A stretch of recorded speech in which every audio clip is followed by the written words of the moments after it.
Let those senators, I think, how many of them? 5 of them.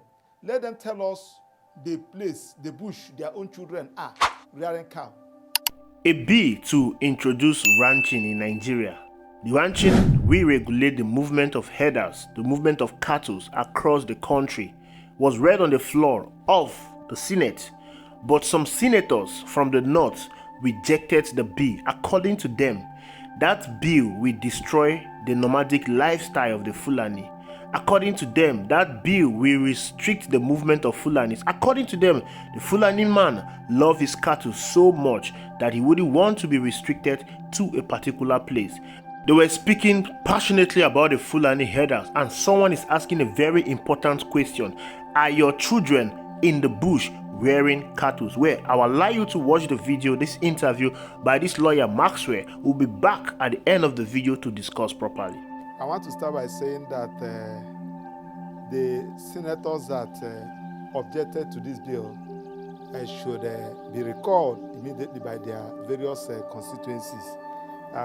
They should exercise their power under Section 69 of the Constitution to recall them, because they have lost it and they don't even know why they are there. Now, what do I mean? This is a bill that will help to assist the people that you are representing to start living like a human being, not like an animal. The people that you are representing are living inside bush. Somebody 7 years, 10 years will start rearing cow from all the way from Bonu to a place like Bayelsa, living inside bush. And a senator who is living in Asokoro is telling us that a Fulani man does not ask you for school, does not ask you for better house. Somebody that you are representing. Now, Ijoma, morally, does that person qualify to be in that house? Look at the characters, those that are they making were laws elected. for us. Are you aware that they were elected by Who elected them? They represent a group of persons. Anyway, that one is the talk about. And if those people they represent Now, are some of those people you are saying should recall them? that is what I'm saying now, because they impoverish those people. They force them so that they will not be asking them questions. Because when you are 7 years, you have started living in the bush with cow, in the name of rearing cow. As at 30 years, how will you be reasoning? But that has been Now, that has been their culture. Culture. And that's what why they call them nomads. Yes, I accepted that is their culture. Let those senators, I think how many of them? 5 of them. Let them tell us the place, the bush their own children are rearing cow. Let's start from them. It's their culture. It's a good work. It's something that we should encourage. They should tell us how many children they have. Where are they? Their children are in the UK, US, attending the best school with the money the constituency allowance they gave them. But are you aware that some of these senators are farmers and they own some of these cows? That is what I'm saying now. That is what they tell us. Are you saying they should tell us their own children? Are you saying their grandchildren? Where are they? If you should, before you say that it's good, you should allow open grazing migration. We should encourage it. That children should come out of school and enter inside bush and start rearing cow. Let their children, where are their children? They should, like I expected, I think that was a Danjuma Agodi, former governor of Gombe State. You should have told us that I have 5 children. All of them are inside bush as I'm talking to Adamu Aleru. Adamu Aleru also. Yes. They should be able to say, I have 7 children. As I speak to you, all of them are inside bush now, rearing cows. That is when we take him serious. Like I've always maintained, an average Nigerian politician is the most cruel, the most wicked, the most soulless, the most inconsiderate human on earth. They are very wicked, despicable human on earth. An average Nigerian politicians. Like, how do you treat people that gives you power? How do you treat people that vote for you? How do you treat people that gave you a voice in the society, that make you recognizable in the society, that gave you political office? How do you treat them as humans? Like, this bill is a bill that will regulate the movement of the Fulani herdsmen in this country.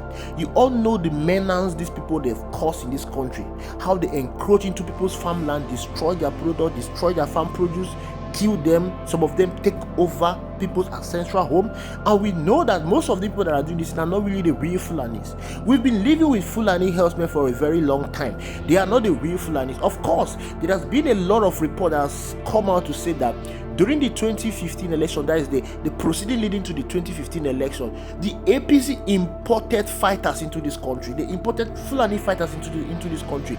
People that will fight in case Goodluck Jonathan win the election or refuse to hand over power.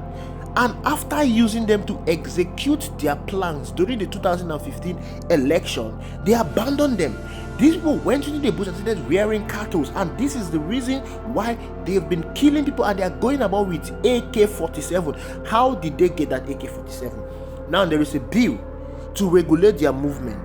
They want to build ranches across the country. These ranches will even lead to better cattle yield. It will lead to better cattle lifestyle and the better lifestyle of these nomadic farmers. But some senators on the floor of the Senate, they are defending against that bill, saying that bill should not see the light of the day. They are saying that the Fulani herdsmen, an average Fulani man loves his cattle so much. An average Fulani man loves to move around with his cattle. That is his way of life. That is his culture. Let me play you a video of a woman who have kids at home, how she was passionately speaking that a Fulani man should be allowed to roam about with his cattle.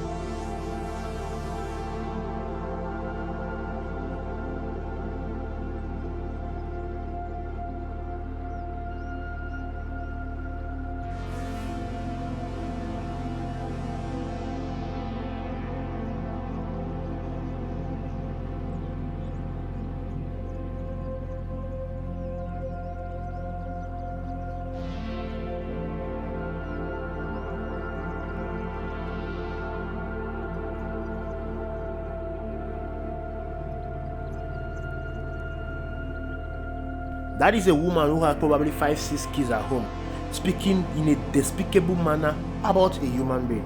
How can you say that a human being loves cattle so much more than his own life? Can you compare the life of a cattle to the life of human? It is how they've reduced these people to. They've made them less of humans. They've made them to see themselves as cows. Why wouldn't they see themselves as cows when they started growing with cows at the age of 7 inside the bush? Imagine somebody, a human being, living inside the bush at the age of 7, 10, 11 years, and the person is 30 years. Why won't the person behave like cows? That is what they've reduced these people to. And unfortunately to the Nigerian government, they are watching this thing going by. Nigerian citizens are being turned to cows. Nigerian citizens are being compared to cows on the floor of the Senate. And I want to say this without mincing words. The northern politicians from the northeast and the northwest are the most wicked politicians we have in this country. These people are soulless, they are cruel. Look at what they are doing in the north. They turn people's children into amajiris. Go to the north, you will see amajiris in their thousands. These are kids of 2, 3, 4, 5 years that should be in school. These are kids that should be given future. These are kids that should be taken care of by the government and shown a brighter way to life. These kids don't have access to education. Goodluck Jonathan built schools for them, but these same northern politicians revolted against that idea. They revolted against sending these kids to school. Go to the north today. That school built by Goodluck Jonathan for the Amajiri children have been left dilapidated, whereas the kids of these northern politicians, they are all abroad, enjoying good life, having access to good quality education both home and abroad. But those on the street are left unattended.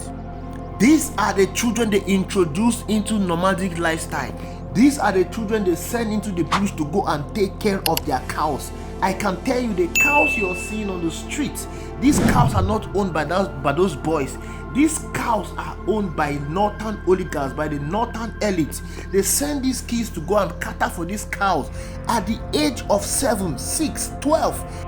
Rather than sending them to school, they send them to the bush to go and tender cows. The same way they resisted and fought Goodluck Jonathan, they even went ahead as voting him out when he built Amajiri school. It's the same way they are fighting against this ranching bill. The ranching bill will benefit those kids that they've sent into the bush to go and tender cow. Kids are supposed to be in school. If they so much care about these cattle, If they so much value the life of cattle more than they value their own life, then they should send their kids to go and tender these cattle. They should send their kids to go into the bush and take care of these cattle. Their kids should be the one to go into the bush, stay in the bush for months while taking care of cattle. Look at President Muhammadu Buhari. He's a cattle rearer. All the period while he was the president of the Federal Republic of Nigeria, you all see his kids and grandkids in the presidential villa, but the kids of nobody are the ones that are taking care of his cows in the forest. What manner of soulless people do we have in this country? What they are doing is a crime against humanity. What they are doing is a criminal offense, but the Nigerian government is looking the other way around. These senators that are opposing this bill, they should be recalled. Of course, they should be recalled because they are not representing the good benefits of the people. But unfortunately, the people that voted in there will not recall them because they don't even know what is good for themselves. They've been taught to think and reason that cows, the life of cows, is better than their own life. That is why you see they go into people's farm, destroying people's farmland because their cows want to feed. And if you try to challenge them, they will kill you. They will kill you in your own land. They will destroy your farmland. They will go to your ancestral home and destroy your homes because they've been made to understand, they've been taught that they should value the life of a cow more than their own life. What manner of soulless living is this? This should not be let to continue. This should not be allowed to go on. Every well-meaning and sensible Nigerian should stand up and condemn this behavior from the Northern Senator. In fact, all Nigerians should march to the National Assembly and ensure that this bill is passed into law. Anybody that is seen in the forest guiding cows, the cow will be confiscated and the owner of that cow should go into prison. Enough is enough. If you want to rear cows in this country, you have to buy land, you have to get a land, build ranches, confine your cows in those ranches. Enough of allowing cows to move freely into people's farm, destroy people's farmland, destroy people's crop. That is the reason why we are having food inflation in our country today. We must not allow the selfish aspiration, the selfish aggrandizement of few people to jeopardize the benefit of millions of people in this country. Enough is enough. Thank you very much for watching. I will see you in the next video.